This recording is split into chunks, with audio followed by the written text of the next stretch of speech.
Yesu ashimwe bene data, turabashimiye cyane kandi turabasuhuje. Amahoro y'Imana nabane namwe aho muherereye hose. Turabifuriza umwaka mushya muhire w'ibihumbi 2025, mwaka w'amahirwe. Aho uri hose turasabye ngo uyu mwaka wowe n'abawe uzababere umwaka w'amata n'ubuki. Jyewe uri kubifuriza umwaka mwiza ndi Nyirabagenzi Alice, nzwe kuri Mama Lionel, umukunzi wanyu cyane. Ushobora kuba ugeze hano bwa mbere kuri YouTube channel Eva Mama Lionel, ariko turakubwira ngo ukande kuri sabone cyangwa subscribe kugira ngo ujye uhora ubona gahunda zose zibera hano, yaba ibiganiro, zaba inama, yaba amasengesho, yaba ijambo ry'Imana, kugira ngo ujye ubikurikirana bitakugoye. Hanyuma aho uherereye hose turavuze ngo umugisha w'Imana ube kuri wowe ndetse n'abawe. Amajyepfo, amajyaruguru, iburasirazuba n'iburengerazuba, turavuze ngo Imana igushyigikire cyane. Hanyuma ushobora kuba udukurikirana uri mu bindi bihugu, muri Afurika yose, umugisha w'Imana kugereho. Udukurikirana uri Burayi, imbaraga z'Imana zikugirire neza cyane. Turasaba rero umuntu uri kudukurikira afite ibibazo, tukubwira ngo ejo ni heza, Imana iraje ibihindure kandi Imana iraje ibigenze neza. Nta kinanira Imana. Imana ni umukozi w'umuhanga cyane. Wowe udukurikirana uri mu nzira ugenda ugereye amahoro. Turabizi ko hari n'abantu badukurikirana bari mu bibazo bitandukanye, bari mu bibazo by'amadeni. Uwiteka korohereze agucira inzira, ubona uburyo bwo kwishyura. Udukurikirana warasenze igihe kinini ukaba udasubizwa, turi kukubwira ngo ukomere, ukomere. Imana iri mu ruhande rwawe. Uturize Uwiteka, umutegereze wihanganye. Hari n'abagira gutya bagashaka kwivumbura bati turabona twaravunikiye ubusa, Imana turabona nta kintu iri kutubwira. Nawe turi kukubwira ngo ukomere cyane, isubirize igihe, isubirize igihe. Iyi Mana nta muntu ujye uyihata. Turagira ngo rero tugusabe wigire hafi tuganire. Tugiye kuganira amagambo y'ubwenge, amagambo uzagenderaho muri uyu mwaka wose akakugirira umumaro. Tugiye kureba amahame ageze nko kuri 3 uzagenderaho uyu mwaka ukagera kure heza, ukagera kure heza. Ariko turagira ngo dutangire dusenga Imana. Mana ishobora byose, turagushimiye cyane kuri Imana y'amaboko. Uri Imana ivuga bikaba, kandi iyo utegetse ibintu byose birakumvira. Uyu mwanya tuje imbere yawe tugushimira ko wabanye natwe. Waraturinze ibiteye ubwoba bya kumanywa ndetse n'ibya nijoro. Waturinze umujinya wa Satani. Turagushimira ko uri umwami w'amahoro. Twabonye neza yawe igihe urugamba rwari rushyushye rugeze mu mahina. Waratabaye, turabibona, abantu batangarira Imana iri muri twebwe. N'uyu munsi uracyakora. Nsabiye imbaraga umuntu wese uri mu bibazo, baba bagize ibyago, baba bari muri situation itari nziza. Ndasabye Uwiteka Nyiringabo ngo ubahe umutima utuje kandi ubakorere kaseringe, kuko niwe Mana yonyine izi gukorohereza abantu, izi guhumuriza abantu. Turasenze aya masaha dusengera abantu bari kwa muganga barwaye bakire, ababyeyi bari mu bitaro bagiye kubyara bahe kubyara amahoro. Turasaba cyane ngo abana bari mu mashuri biga bagira ubwenge n'uburinzi bukomeye cyane. Dusengera umutekano ndetse n'uw'igihugu kugira ngo ugende neza cyane. Ingabo z'igihugu cy'ijuru zikorane n'ingabo z'ibihugu byo mu isi. Tanga amahoro mu isi. Ibihugu birimo intambara turacecekesha intambara kugira ngo utange ihumure. Urakoze cyane kuri Imana ishoboye ibintu byose byananiranye. Uri Imana ibishoboye, ufite urufunguzo rw'ibizaba ku muntu. Niwe wenyine uzi ukuntu ugiye kubigenza bikemera. Urakoze. Uyu mwanya wose tugiye gutangira usozanya natwe, kandi umuntu wese ugiye gutangirana natwe agasozanya natwe musabiye umugisha ukomeye cyane, imbaraga zawe zimuzeho ndetse cyane. Gushimiye gutangiranya natwe muri byose, mu izina rya Data twese, Mwana n'Umwuka Wera. Amen, amen. Yesu abagirire neza cyane. Uyu munsi tugiye kuganira amagambo y'ubwenge, kandi tugusaba kandi ko muri commentaire hasi muri commentaire ushyiraho igitekerezo cyawe, utubwira uti turashaka ko wongera ibi cyangwa ukagabanya ibi ngibi, cyangwa se turashaka ko iri jambo uzongera ukarivugaho. Ndashaka rero kuguha amagambo y'ubwenge uzatindaho, uzakoresha, cyangwa se uzatindaho muri uyu mwaka wa 2025. Ni impamba y'umwaka nshaka kuguha. Impamba y'umwaka nshaka kuguha, cyangwa se amahame y'umwaka, amahame wagenderaho muri uyu mwaka ukagera ku bintu biremereye cyane, ukagera ku nzozi zawe. Amahame yakugeza ku nzozi zawe. Ihame rya mbere ni ugutinyuka.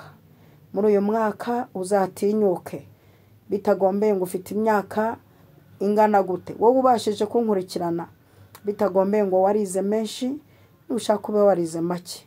Bitagombeye ngo umaze imyaka myinshi wicaye. Bitagombeye ngo iki gishoro ko ari giki.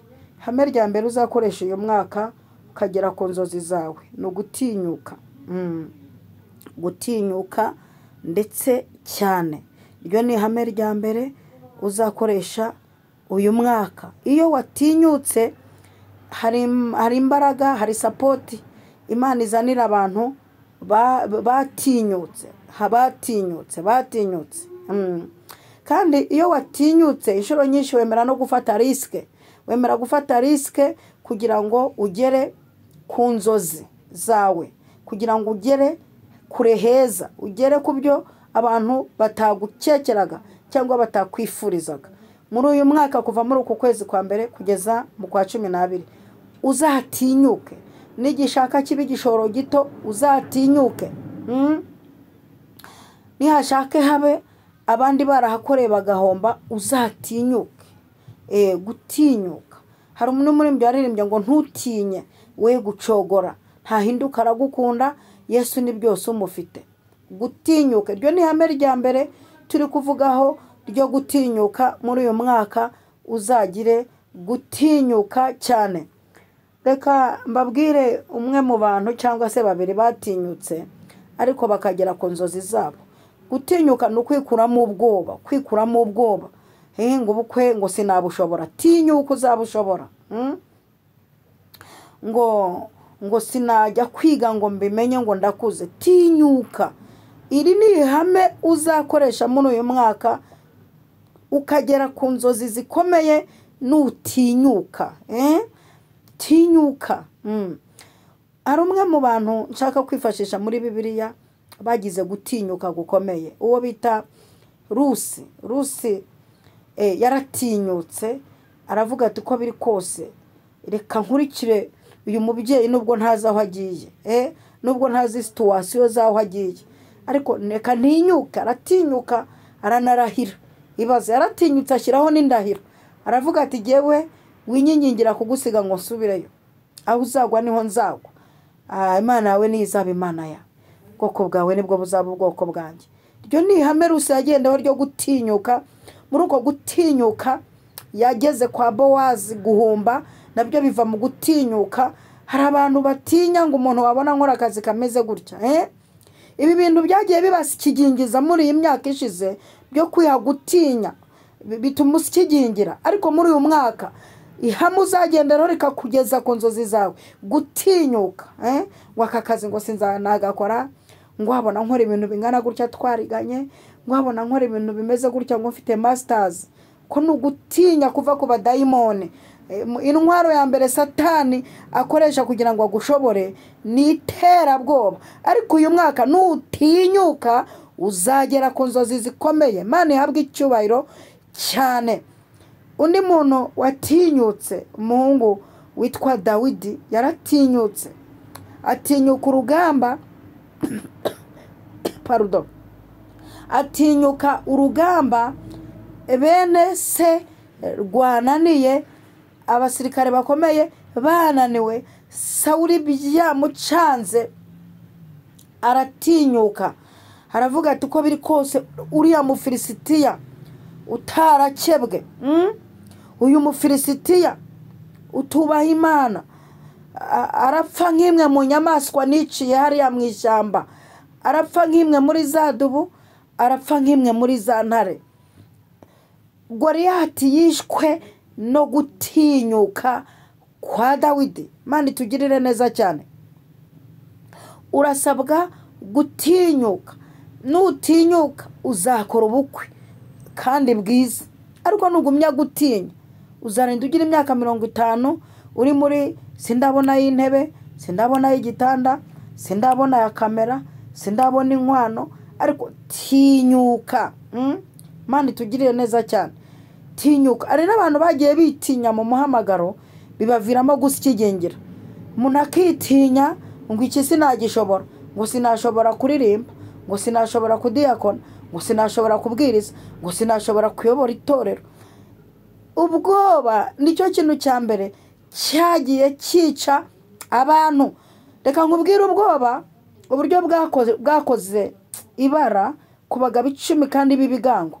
Abagabo 10 bajya gutata, bazanye inkuru zivuga ko ngo basanze ngo ari inzigi. Urumva umwuka w'ubwoba utera abantu kwisubiza hasi no kwita andi mazina. Iryo hame ryo gutinyuka nurikoresha uzagera ku bintu biremereye. Imana itugirire neza cyane. Irindi hame rya kabiri uzakoresha muri uyu mwaka 2025, gutekereza, meditation, kugira igihe cyo kumedita, gutekereza. Ntugahubukwe. Ushize ikintu cyakwishe warahubutse, umwaka ushize warahubutse, kora ibintu utabanje gutekereza.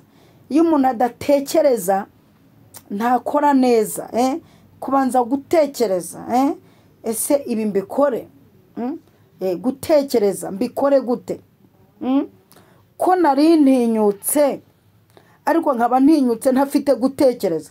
Tinyuka ariko unatekereze neza. Ufata igihe cyo gutekereza neza, uvuga ute subu ko Debora yabanje gutekereza mbere yuko ajya kwica Sisera. Jewe nkanjye ibi bintu ngiye gukora ko ngize Imana ubwoba bukaba bushize ntinyutse, ndi gutekereza neza.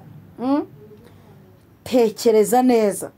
Kankubwira umuntu watekereje neza bikamuviramo amahirwe yo gukira indwara. Umugore ari umaze imyaka 12 ava, yaricaye aratekereza neza, aramedita, ajya muri meditation, aravuga ati abavuzi imiti biranze, abantu ibyanjye barabimaze, ariko ndumva ibitekerezo byiza, ndumva gutekereza neza biri kumbwira ngo ninkora ku nshunda za Yesu ndakira.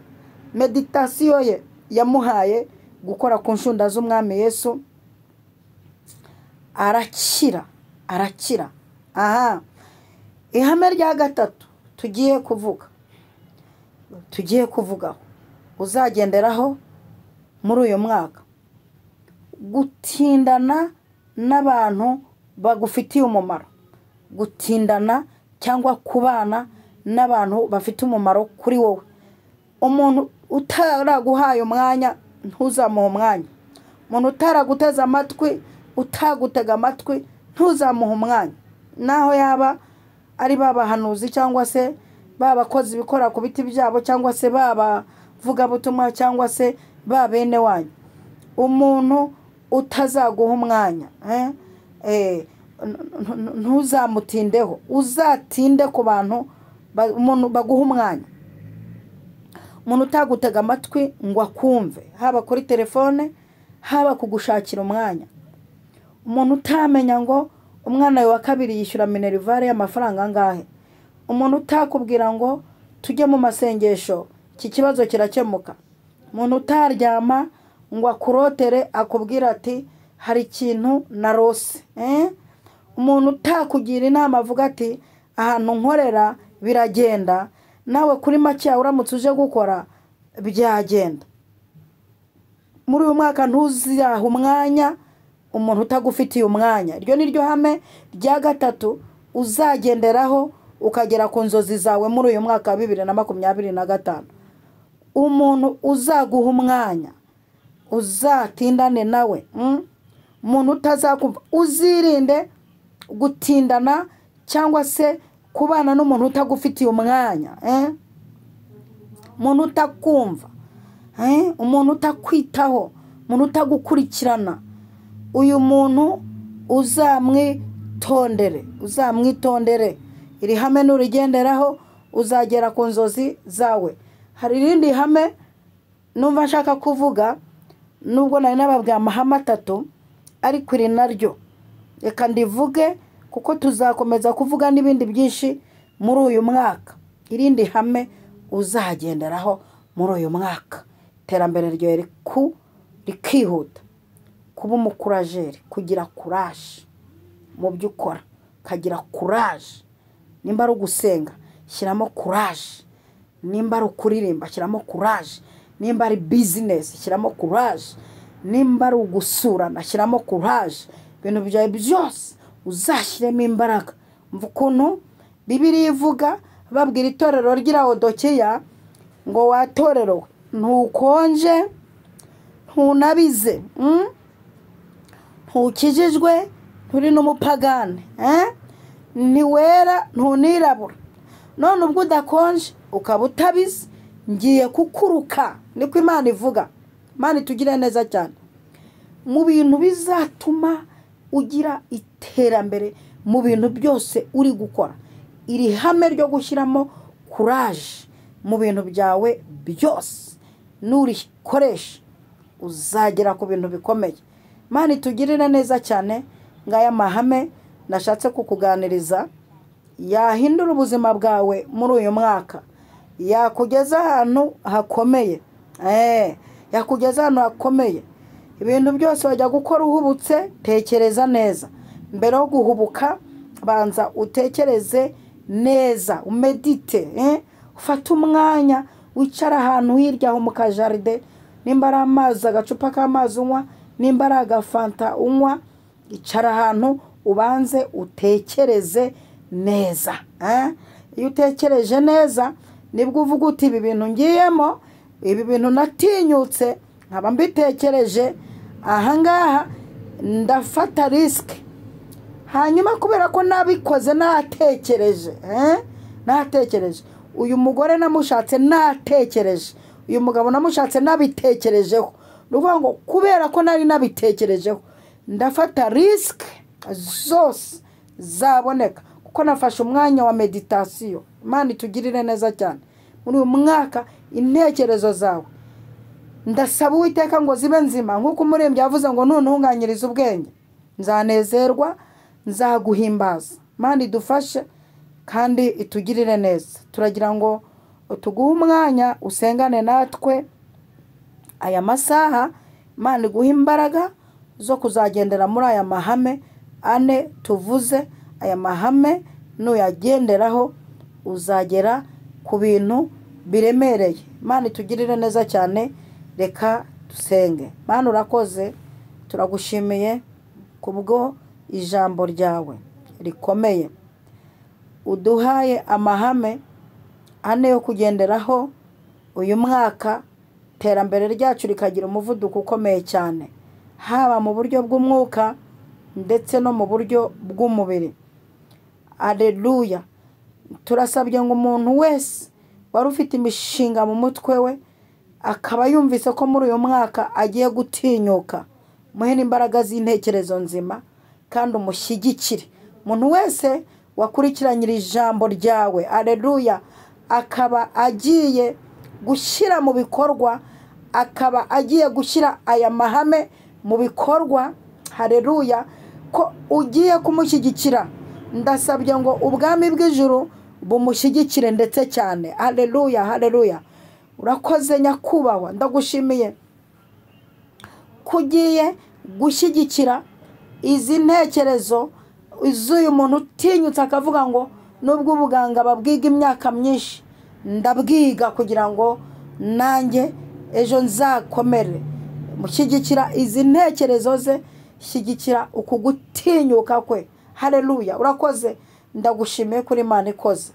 Umuntu utekereje ko yakora uruganda kandi mu buzima atarigeze arubona iwabo, ariko akaba atinyutse, ndasabye ngo umushyigikire. Umuntu wese unkurikiye ugiye gushyira amahame mu bikorwa, umuteze intambwe, usapotinga ibintu bye byose. Haleluya, urakoze Mana, ndagushimiye cyane kuri Imana ibikoze kandi ukabikoreye kwiyubahisha. Byose mbisenze nshima mu izina rya Data wa twese, Umwana n'Umwuka Wera. Amen, amen. Yesu abahereza umugisha cyane abantu mwese twari kumwe muri iki kiganiro kiryoshye cyane. Imana ibagirire neza cyane, naho ubutaha. Shalom, shalom.